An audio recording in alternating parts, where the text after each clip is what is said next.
ഈ യാത്ര ഞങ്ങളെല്ലാവരും കൂടി ശടപടേന്ന് എടുത്ത ഒരു തീരുമാനമാണ്. കൊട്ടാരക്കര ഗണപതി ക്ഷേത്രം, മണ്ണാർശാല, ചക്കുളത്തുകാവ്, ചെട്ടിക്കുളങ്ങര എന്ന ക്ഷേത്രങ്ങളിൽ പോകാമെന്ന്. അതിനുവേണ്ടി എല്ലാവരും അതിരാവിലെ തന്നെ കുളിച്ചൊരുങ്ങി പുറപ്പെട്ടിട്ടുണ്ട്. വേണമെങ്കിൽ ഇതിനെ ഒറ്റ മൈൻഡ് എന്നൊക്കെ പറയാം. ആദ്യം തന്നെ കൊട്ടാരക്കര ക്ഷേത്രത്തിൽ എത്തിയിട്ടുണ്ട്. അവിടെ നിന്നും ഗണപതിക്ക് അടിക്കാനുള്ള തേങ്ങയും വാങ്ങി ചാർത്താനുള്ള ഹാരവും ഒക്കെ വാങ്ങി നേരെ അകത്ത് പോയി ഞങ്ങൾ തൊഴുത് ഇറങ്ങിയിട്ടുണ്ട്. തൊഴുത് ഇറങ്ങിയിട്ട് ഫസ്റ്റ് പോയത് കുളത്തിലേക്കാണ്. അതിൽ നിറയെ മീൻ കിടപ്പുണ്ടായിരുന്നു. കൂട്ടത്തിൽ ഒരു ആമയും ഉണ്ടായിരുന്നു. നല്ല രസമുണ്ടായിരുന്നേ കാണാൻ. അങ്ങനെ മീനും കണ്ട് തിരിച്ചു പോരുമ്പോൾ ദേ ഒരുത്തൻ നമ്മളെ കാന്തം പോലെ കടയിലോട്ട് ആകർഷിച്ചുകൊണ്ട് പോവുകയാണ്. അങ്ങനെ അവന് ഇഷ്ടപ്പെട്ട ഒന്നിൻ്റെ വില ചോദിച്ചപ്പോൾ എൻ്റെ അമ്മോ നല്ല വില കേട്ടോ. അതേപോലെ തന്നെ നമ്മളത് തിരിച്ചു വെച്ചേ. അങ്ങനെ ആളിനത് വാങ്ങി കൊടുക്കാത്തതുകൊണ്ട് പിണങ്ങി നിൽക്കുവാണേ. മാത്രമല്ല വലിയ വാശി പിടിച്ചതും ഇല്ല കേട്ടോ. അങ്ങനെ ദേ അടുത്ത് നമ്മൾ ഗൂഗിൾ ചേച്ചി നമ്മളെ അടൂരുള്ള പാർത്ഥസാരഥി ക്ഷേത്രത്തിലാണ് കൊണ്ടെത്തിച്ചത്. അങ്ങനെ അവിടെ കയറി തൊഴുത് നേരെ ഇറങ്ങിയപ്പോഴത്തേക്കും എല്ലാവർക്കും നല്ല വിശപ്പായി. പോകുന്ന വഴിയിലെ ആദ്യം കണ്ട ഹോട്ടലിൽ തന്നെ വണ്ടി നിർത്തി എല്ലാം കൂടി ചാടി അങ്ങ് ഇറങ്ങി കേട്ടോ. വിശപ്പ് അത്രയ്ക്ക് നല്ല രീതിക്കുള്ള വിശപ്പുണ്ടായിരുന്നേ. ഗൗരി ഡയറ്റിങ്ങിലായതുകൊണ്ട് അവൾക്കുള്ള ഫുഡ് അവൾ വീട്ടിൽ നിന്ന് കൊണ്ടുവന്നായിരുന്നേ. പുലി അലുത്താൽ പുല്ലും തിന്നുമെന്ന് പറയും കണക്ക് സാഹിദേ ഒരിക്കലും കഴിക്കാത്ത പുട്ട് അവൻ കഴിച്ചുകൊണ്ടിരിക്കുകയാണേ. അങ്ങനെ ഞങ്ങൾ ഓർഡർ ചെയ്ത ദോശയും സാമ്പാറും എത്തിയ കൂടെ ചമ്മന്തി ഉണ്ടായിരുന്നേ. വിശന്നിരുന്നെന്താണെന്നും അറിയില്ല, നല്ല ടേസ്റ്റായിരുന്നു. കൂടി കഴിക്കാനുള്ളത് കൊണ്ട് സായി ചേച്ചി ഇടിയപ്പമാണ് ഓർഡർ ചെയ്തത്. അങ്ങനെ ഫുഡെല്ലാം കഴിച്ചിട്ട് ഇനി നേരെ അടുത്ത ക്ഷേത്രത്തിലേക്ക്. സായിയുടെ വിശപ്പ് മാറിയപ്പോൾ അവനിത് കാറാണെന്നുള്ള കാര്യം മറന്നുപോയോ എന്തോ. അവൻ വീട് മാതിരി അപ്പുറവും ഇപ്പുറവും ചാടി അങ്ങോട്ടും ഇങ്ങോട്ടും നടക്കുവാണ്. ഗൂഗിൾ ചേച്ചിയുടെ അഭിപ്രായം പ്രകാരമാണ് ഞങ്ങൾ ഈ പോകുന്നത്. അപ്പോൾ ഗൂഗിൾ ചേച്ചി ഞങ്ങളെ അടുത്ത് കൊണ്ടെത്തിയത് ആറന്മുള ക്ഷേത്രത്തിലാണ്. ഇവിടെ ഞാൻ ആദ്യമായിട്ടാണ് വരുന്നത്. ഞങ്ങളുടെ ലിസ്റ്റിൽ ആറന്മുള ക്ഷേത്രം ഇല്ലായിരുന്നു കേട്ടോ. ഈ വള്ളംകളിയൊക്കെ കാണുമ്പോൾ തന്നെ എനിക്ക് വലിയ ആഗ്രഹമായിരുന്നു ഈ ആറന്മുള ക്ഷേത്രത്തിൽ ഒന്ന് വരണമെന്ന്. നമസ്തേ ജഗദ്ധാത്രി സത്ബ്രഹ്മരൂപേ നമസ്തേ ഹരൂപേന്ദ്രധാത്രാദിവന്ദേ നമസ്തേ പ്രപന്നേഷ്ടദാനൈകദക്ഷേ നമസ്തേ മഹാലക്ഷ്മി കോലപുരേശി.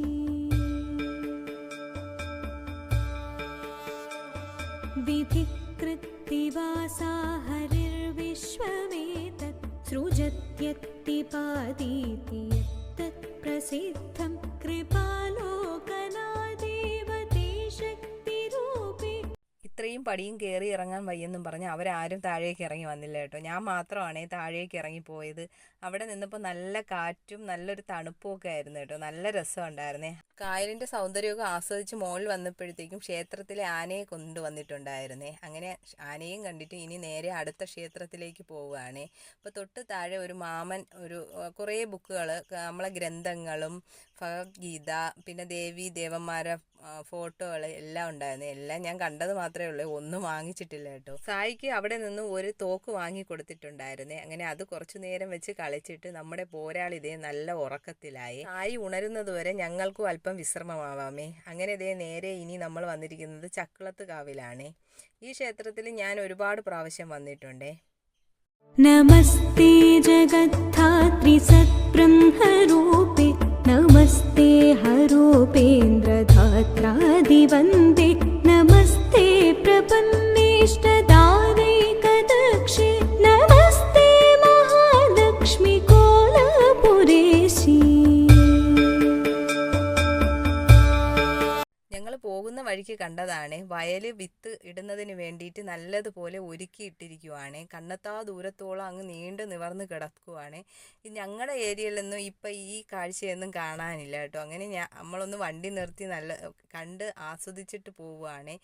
വണ്ടിയിലിരുന്ന് നോക്കിയപ്പോൾ തന്നെ അങ്ങ് നീണ്ടു നിവർന്നങ്ങ് കണ്ണെത്താ ദൂരം ഒരുപാട് ദൂരത്തേക്കായി കിടപ്പുണ്ടായിരുന്നേ. എന്നിട്ട് ഇതേ നമ്മളൊരു ഗുഹ കണക്കുള്ളൊരു സ്ഥലത്തൂടെയാണ് പോകുന്നത്. ഗൂഗിൾ മാപ്പ് ചേച്ചി കാണിച്ചു തന്ന വഴിയാണ് ഇത് എനിക്ക് തോന്നുന്നു ഇട റോഡോ എങ്ങനെ എന്തോ ആണ്. ഇതെന്താണെന്നും സംഭവമൊന്നും ഞങ്ങൾക്ക് ആർക്കും മനസ്സിലായില്ല കേട്ടോ. അങ്ങനെ അവിടെ നിന്ന് ഇറങ്ങിയപ്പോഴത്തേക്ക് എല്ലാവർക്കും ഉച്ച നല്ല വിശപ്പായി. വീട്ടിലെ ഊണ് എന്ന പേര് കണ്ട് കയറിയതാണ്. വീട്ടിലെ ഊണ് എന്ന് പറയും പോലെ തന്നെ നല്ല വീട്ടിലെ അതേ ടേസ്റ്റ് ഉണ്ടായിരുന്നേ. ഗൗരിക്ക് ഡയറ്റ് എന്ന് പറഞ്ഞില്ലേ, അതുകൊണ്ട് ഗൗരിക്ക് ചമ്മന്തിയും തൈരുമാണ് കൊണ്ടുവന്നിട്ടുള്ളത് വീട്ടിൽ നിന്ന്. അങ്ങനെ അവിടെ നിന്ന് ആഹാരവും കഴിച്ച് ഇനി നേരെ നമ്മൾ അടുത്തെത്തിയത് ഓച്ചിറയാണ്.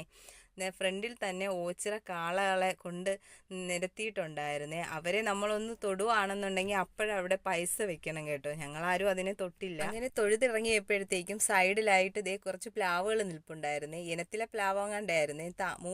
മൂട് തൊട്ട് മണ്ട വരെ നല്ലതുപോലെ നിറയെ കാച്ചു കിടപ്പുണ്ടായിരുന്നേ. നല്ല രസമുണ്ടായിരുന്നു. ഇല്ല പുളിഞ്ചിക്ക മാതിരിയാണ് കാച്ചു കിടന്നത്. ഇവിടെ ഓച്ചിറ ക്ഷേത്രത്തിൽ ഒരുപാട് അന്തേവാസികൾ താമസിക്കുന്നുണ്ടേ. ഞങ്ങൾ അടുത്ത് പോയത് എല്ലാവരുടെയും സ്ഥലമായ ഞങ്ങളുടെ ഫാൻസി ഐറ്റവും കളിപ്പാട്ടവും ഉള്ള സ്ഥലത്തേക്കാണ് പോയത് കേട്ടോ. സായിക്ക് കളിപ്പാട്ടം വാങ്ങിക്കുന്നതിന് നമുക്ക് ഫാൻസി ഐറ്റം വാങ്ങിക്കുന്നത് ഇതെന്താണെന്നൊന്നും അറിയില്ല. പമ്പരം കണക്ക് പുതിയ ഐറ്റം എന്തോ ആണ്. നമ്മൾ വെച്ച് കറക്കിയപ്പോൾ പറ്റിയില്ല കേട്ടോ. പിന്നെ അങ്ങനെ അവരത് കറക്കി കാണിച്ചു തരുവാണേ.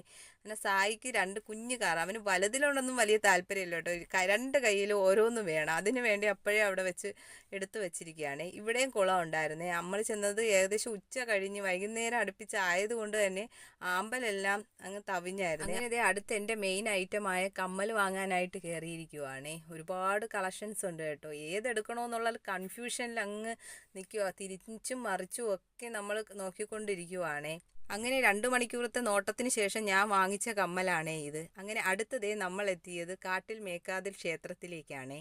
ഈ കാണുന്ന കായലിൻ്റെ അക്കരെയാണ് ക്ഷേത്രം. അപ്പം നമുക്ക് പോകാനുള്ള ജങ്കാറ് വരും കേട്ടോ. നമ്മളിവിടെ എത്തിയപ്പോൾ 4:20 4:30ക്കാണ് ജങ്കാറ് കൊണ്ടുവരുന്നത്. വള്ള സർവീസും ഉണ്ട്. വള്ളത്തിൽ കയറാനുള്ള പേടി കാരണം ജങ്കാറ് തന്നെ കാത്തു നിൽക്കുവാണ് എല്ലാവരും. അങ്ങനെ ഇതാണ് കാട്ടിൽ മേക്കാതിൽ എന്ന് എഴുതിയിട്ടുള്ള ജങ്കാറാണ് വരുന്നത്. ഇതിൽ ഫ്രീ ആയിട്ടാണ് കൊണ്ടുപോകുന്നത്. പൈസയൊന്നും കൊടുക്കണ്ട. എനിക്കൊന്ന് വള്ളത്തിൽ കയറി പോകുന്നതിന് 5 or 10 അതേ ഉള്ളത് കൊടുത്താൽ മതിയോ എന്ന് അറിയത്തില്ല. നമ്മൾ വള്ളത്തിലല്ല പോയത്, ജങ്കാറിലാണ് കയറിയത്. അങ്ങനെ ഇതേ ആദ്യമായിട്ടാണ് ഞാൻ ഈ ക്ഷേത്രത്തിൽ പോകുന്നത്. ബാക്കി എല്ലാവരും ഈ ക്ഷേത്രത്തിൽ മുന്നേ വന്നിട്ടുണ്ടായിരുന്നേ. വൈകുന്നേരം ആയതുകൊണ്ടായിരിക്കും വലിയ തിരക്കില്ലായിരുന്നേ. നമ്മൾ ആ ജങ്കാറൊന്ന് തിരിക്കുമ്പോൾ തന്നെ ഇപ്പുറ സൈഡ് എത്തും കേട്ടോ. അങ്ങനെ ഇതേ നമ്മൾ എത്തി. ഇനി ജങ്കാറിൽ നിന്ന് ഇറങ്ങി ഒരല്പം നടക്കാനുണ്ട്. എനിക്ക് തോന്നുന്നു ഒരു 50 മീറ്ററൊക്കെ നടക്കാൻ കാണത്തുള്ളൂ ക്ഷേത്രത്തിൽ വരെ. അപ്പോൾ ഇവിടെ ഈ വൃശ്ചികം 1 മുതൽ ഉത്സവം ആരംഭിക്കുവാണ്. 12 വരെയാണ് ഉത്സവം. അതിനു വേണ്ടിയിട്ടുള്ള സ്റ്റാളുകളൊക്കെ ഇപ്പോൾ വന്നു തുടങ്ങിയിട്ടുണ്ട്. ഇപ്പോഴും ഒരുപാട് സ്റ്റാളുകൾ ഇങ്ങനെ കെട്ടിക്കൊണ്ടിരിക്കുവാണേ. ഇവിടെ കച്ചവടത്തിന് വേണ്ടി എത്തിയിട്ടുള്ള ആളുകൾക്ക് താമസിക്കുന്നതിന് വേണ്ടിയിട്ടുള്ള ഷെഡുകളാണ് ഈ കെട്ടിയിട്ടിരിക്കുന്നത്. ഈ ക്ഷേത്രത്തിൽ ഞങ്ങളുടെ അവിടെയൊക്കെ പൊതുവെ മണി കെട്ടുന്ന അമ്പലം എന്നാണ് പറഞ്ഞു വരുന്നത്. നമസ്തേ ജഗദ്ധാത്രി സത്ബ്രഹ്മരൂപേ നമസ്തേ ഹരൂപേന്ദ്രധാത്രാദിവന്ദേ നമസ്തേ പ്രപന്നേഷ്ടദാനൈകദക്ഷേ നമസ്തേ മഹാലക്ഷ്മി കോലപുരേശി.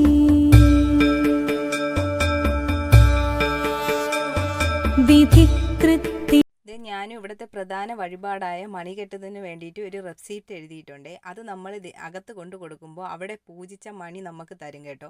ആ മണി നമ്മൾ ഈ കാണുന്ന പേരാലിൽ കൊണ്ടുപോയി കെട്ടണേ. നമ്മൾ ആഗ്രഹിക്കുന്ന കാര്യങ്ങൾ സാധിക്കുമെന്നാണ് പറയുന്നത് കേട്ടോ. 7 വലത്ത് വെച്ച് വേണം ആ മണി കെട്ടാനെന്നാണ് പറയുന്നത്. ദേ ഈ പേരാലിന് ചുറ്റും നിറയെ മണി കെട്ടിയിട്ടുണ്ട്. അങ്ങനെ ദേ ഞങ്ങളും മണി കെട്ടിയിട്ട് ഇനി നേരെ വീട്ടിലേക്ക്. ഞങ്ങൾ വന്നപ്പോഴത്തേക്ക് ഒരു ജങ്കാറ് പോയായിരുന്നേ. അതിൽ സുനിയനും സുധച്ചേച്ചിയും കയറി പോയായിരുന്നേ. ഞങ്ങൾ ദേ ഈ കറിച്ചട്ടി വാങ്ങിക്കാൻ വേണ്ടി നിന്ന സമയത്തിനാണ് ഇവർ 2 പേരും കയറി ഇഞ്ഞ് പോകുന്നത്. ലിസ്റ്റിലുള്ള മണ്ണാർശാലയിലും ചെട്ടിക്കുളങ്ങരയും പോകാൻ കഴിഞ്ഞില്ല കേട്ടോ. അതിനി വേറൊരിക്കലാവാം. അപ്പോൾ ഇന്നത്തെ വീഡിയോ ഇത്രയേ ഉള്ളൂ. ഇഷ്ടമായ സപ്പോർട്ട് ചെയ്യും.